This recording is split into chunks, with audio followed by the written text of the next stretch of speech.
एक यहूदी ने रसूलुल्लाह हजरत मोहम्मद सल्लल्लाहु अलैहि व आलिहि वसल्लम से कुछ दीनार कर्ज लेना था। एक दिन रास्ते में उसने आपको रोककर कहा, जब तक कर्ज अदा नहीं करते आपको यहां से नहीं जाने दूंगा।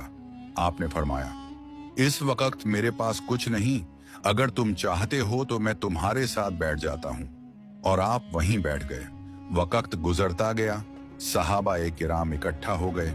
यहूदी की यह जुर्रत देखकर वे उसे सजा देना चाहते थे, मगर आपने रोक दिया और फरमाया, अल्लाह ने मुझे किसी पर जुल्म करने के लिए नहीं भेजा।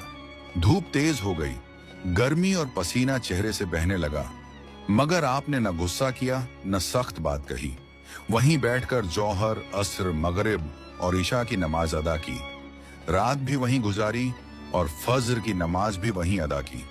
सुबह हुई तो यहूदी ने कलिमा पढ़ा, मैं गवाही देता हूं कि अल्लाह के सिवा कोई माबूद नहीं और मोहम्मद उसके बंदे और रसूल हैं।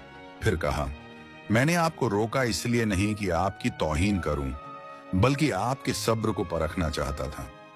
मैंने तौरात में पढ़ा था कि मोहम्मद बिन अब्दुल्लाह मक्का में पैदा होंगे, मदीना हिजरत करेंगे, नरम मिजाज होंगे, सख्त गो नहीं होंगे और कभी झूठ नहीं बोलेंगे। आज मैंने अपनी आंखों से देख लिया कि यह सब सच है।